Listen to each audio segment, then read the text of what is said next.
Unë jam Barbara Doda, jam sekretare përgjithshme dhe bashkëthemeluese e Partisë Mundësia. Tani këtë e them të parën faktikisht, se dikur ishte gjithmonë politika si një pasion, tani është kthyer në detyrë për mua. Por në profesion jam arkitekte dhe kam studiuar për arkitekturë. Unë vi nga një linjë shumë e fortë grash, domethënë gjyshja ime ka patur 10 fëmijë, është rritur në kohë shumë të vështirë, dhe ka dalë në kohë të vështirë. Në fakt, në rrethin e matit, nga jemi ne, ajo ka qenë vetmja grua që është ulur në kullën e burrave për të marrë vendime, për të ndarë gjyqit. Dhe ka pasur peshë shumë madhe, ishte pa shkolluar, por ishte një politikane e vërtetë. Unë ka qenë shembullim. Nga aty, mami im ka bërë 3 orë rrugë çdo ditë për të shkuar nga fshati vet Macukullit e fshati babit tim Derjani për të bërë gjimnazin.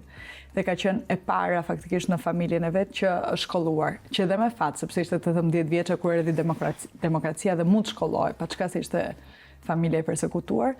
Kështu që fakti që mami im ka bërë një hap shumë të madh nga gjyshja ime më detyron dhe mua të bëj një hap shumë të madh tani nga mami im. Dhe mami im më thoshte vazhdimisht që shiko, ti tani duhet të lëvizësh, shikosh botën, se unë nuk pata mundësi, ti ke nevojë të gjesh veten, ke nevojë të bësh e fortë dhe pavarur, mos të kesh nevojë për asnjëri, t'ja dalësh vetë. Kështu kjo ka qenë shtysa ime më e madhe. Ti atje eksplorove dhe zbulove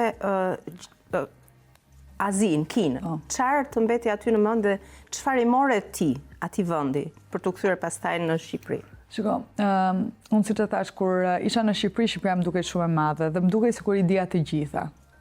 Isha shumë e bindur në mendimet e mia, shumë stoike në gjërat që dija, ndërkohë që e shkuara jashtë më ndihmoi pikërisht për këtë të hap mendjen, domethënë më formoi si njeri në një mënyrë tjetër nga që isha formuar në Shqipëri.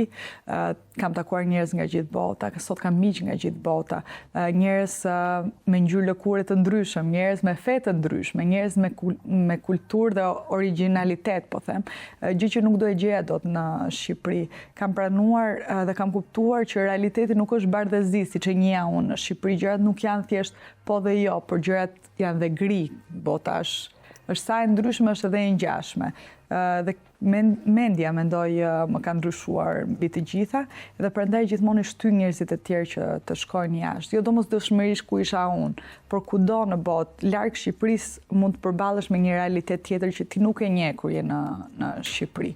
Sidomos këtë kam edhe për vajzat. Mendoj që vajzave ju krijon një liri të jashtëzakonshme e jetuar e jashtë për cilën kanë nevojë, sepse çdo kush duhet ta njohë veten dhe është një proces që duhet bërë.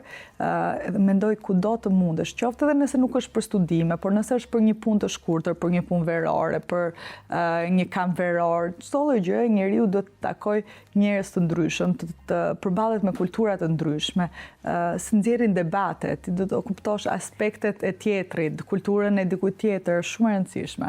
Njeriu rritet në këtë formë, gjen veten edhe bëhet versioni më i mirë. Unë kam ditur gjithmonë që e shkuara jashtë për mua është një moment, është një fazë që unë duhet ta bëj dhe duhet ta kaloj, por unë kam qenë gjithmonë e bindur për të kthyer në Shqipëri. Politika më mban këtu familjarisht tashmë, domethënë edhe jetën që po ndërtoj me familjen time të re, po e ndërtoj në Shqipëri sepse dua të kontriboj.